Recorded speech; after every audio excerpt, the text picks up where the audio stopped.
ছয় ছক্কার এই সংস্করণে আপনাদের শোনাবো এক কন্যার কাহিনী। না, কোনো এক গাঁয়ের বধূর কথা তোমায় শোনাই শোনো তা নয়। এটি এমন একটি মেয়ের কথা যে মেয়েটি কলকাতার লেক গার্ডেন্সে বড় হয়েছে।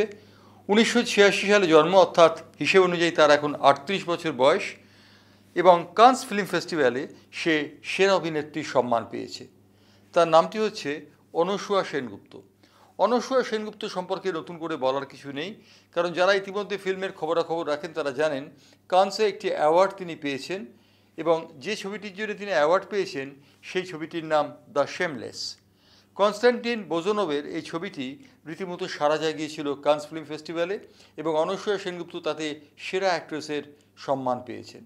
সেরা অ্যাক্ট্রেসের সম্মান তিনি পেয়েছেন, কিন্তু তিনি কোনোদিন ছবির নায়িকা হতে চাননি অথবা ছবির অভিনয় করার তার কোনো স্বপ্ন ছিল না। তার স্বপ্ন ছিল একজন সাংবাদিক হবার জন্যে। যাদবপুর বিশ্ববিদ্যালয় থেকে তিনি স্নাতক হন ইংরাজি সাহিত্যে, এবং স্নাতক হবার পর তিনি স্বপ্ন দেখেন তিনি সংবাদপত্রের সাংবাদিক হচ্ছেন। কিন্তু লেক গার্ডেন্সের এই মেয়েটি ভাগ্য তাকে অন্যদিকে নিয়ে গেল। সে হয়ে গেল প্রোডাকশন ডিজাইনার, এবং কলকাতা থেকে সে উড়ে গেল মুম্বাইতে। মুম্বাইতেও তার বসবাস বেশি দিনের জন্য হলো না। মুম্বাইয়ের ইট কাঠ কংক্রিটের রুদ্ধ জগৎ তাকে যেতে বাধ্য করলো গোয়ায়। গোয়ায় গিয়ে সে কিন্তু সেখানে তার মনের মানুষকেও পেল। তার সঙ্গে তার বিয়ে হয়েছে, এবং তার সঙ্গে তার বিয়ে হওয়ার পর তারা সুখে সংসার অতিবাহিত করছে। ইতিমধ্যে কান্সের সেই অসাধারণ কৃতিত্ব, প্রথম ভারতীয় অভিনেত্রী যিনি সেরা অভিনেত্রীর সম্মান পেলেন। বোজনোভের ছবিটিতে রেণুকার ভূমিকা অভিনয় করেছেন এই অনুসুয়া সেনগুপ্ত। রেণুকা হচ্ছেন একটি পতিতালয়ের কর্মী অথবা যৌনকর্মী। সেই যৌনকর্মীটি কিভাবে একজন পুলিশ অফিসারকে খুন করার পর জীবনে উত্তরণের পথে এগিয়ে গেল, তাই নিয়ে কাহিনী দ্য শেমলেস।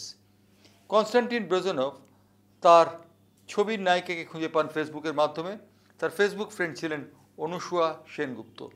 অনুসুয়াকে তিনি বলেন, যখন ছবির প্রস্তাবটি দেন তখন অনুসুয়া প্রশ্ন করেছিলেন কেন আমি, কিন্তু কনস্ট্যান্টিন বোজনোভ তিনি স্বীকার করেন যে তিনি মনে করেছেন তার ছবির নায়িকা হওয়ার উপযুক্ত একমাত্রই অনুসুয়াই। সেই অনুসুয়া কান্স ফিল্ম ফেস্টিভ্যাল থেকে সেরার পুরস্কার পেলেন। সেরার পুরস্কার শুধু পেয়েছেন তাই নয়, তিনি তার বাবাকে কৃতজ্ঞচিত্তে স্মরণ করেছেন, কারণ তার বাবা তাকে মুম্বাই থেকে গোয়া যাওয়ার পথে উৎসাহিত করেছিলেন, এবং সেখানে তিনি তার মনের মানুষকে পেয়েছেন। অনুসুয়া কান্সে অসাধারণ খেতাবটি জেতার পর ঠিক করেছেন গোয়ার সমুদ্র সৈকতে তিনি তার মনের মানুষের সঙ্গে সময় কাটাবেন। তিনি তার স্কুটারটি চালাবেন, এবং তার মনের মানুষ অর্থাৎ তার স্বামী চালাবেন তার সেই প্রিয় রয়্যাল এনফিল্ড বাইকটি। রয়্যাল এনফিল্ড এবং স্কুটার ছুটে চলবে সমুদ্রের ধার দিয়ে। অর্থাৎ অনুসুয়া সেনগুপ্ত, যিনি বর্তমানে বিবাহসূত্রে আর সেনগুপ্ত নন, তিনি কিন্তু স্বপ্ন দেখেছেন নতুন পথের পথিক হবার জন্যে। তিনি চেয়েছিলেন সাংবাদিক হতে, হয়ে গেলেন চিত্রাভিনেত্রী। তার চিত্রাভিনেত্রী অবশ্য হওয়াটা নতুন নয়। 2009 সালে অঞ্জন দত্তর একটি ছবি ম্যাডলি বেঙ্গলিতে তিনি একটি পার্শ্ব চরিত্রে অভিনয় করেছিলেন। তারপর তিনি চলচ্চিত্রের সঙ্গে তার যোগাযোগটি ছিল এইভাবে যে তিনি ছিলেন একজন প্রোডাকশন ডিজাইনার।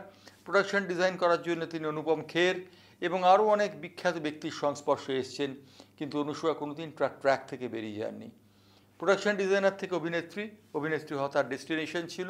জানি না ক্যান্সের সেরা অভিনেত্রী হওয়ার পর তিনি আরও অভিনয়ের সুযোগ পাবেন কি না, কিন্তু ক্যান্সের দ্য শেমলেস ছবিটি তার জীবনের একটি মাইলস্টোন হয়ে রইল।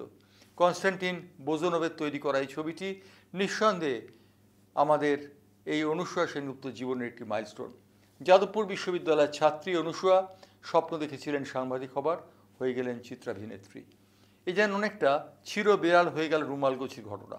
কিন্তু যাই হোক না কেন, অনুসুয়া নিজে বলেন যে তার এই অভিনেত্রী হওয়ার বিষয়টি পূর্ব নির্দিষ্ট ছিল, তাই জন্যই তিনি অভিনয় করেছেন তিনি, এবং একদম কনস্ট্যান্টিন বোজনোভের মতো পরিচালকের ছবি দ্য শেমলেসে তার অভিনয় দেখে সকলে ধন্য ধন্য করেছেন কান্সে তিনি সেরা অভিনেত্রী হয়েছেন। লেক গার্ডেন্সের সেই মেয়েটি, যে মেয়েটি আমাদের এখান থেকে ঢিল ছোঁড়া দূরত্ব অবস্থান করে, যার কথা আমরা কেউ জানি না। আমরা বর্তমানে রাজ্য রাজনীতি নিয়ে বড় বেশি মাথা ঘামাচ্ছি, তৃণমূল কংগ্রেস না বিজেপি তাই নিয়ে আমরা মাথা ঘামাচ্ছি। আমাদের অন্তরালে, লোকচক্ষুর অন্তরালে একটি প্রদীপ প্রস্ফুরিত হয়ে জ্বলল। সেই প্রদীপ অনির্বাণ হয়ে জ্বলে থাকুক। আজকে ছয় ছক্কার সেটাই শুধু আত্মকামনা।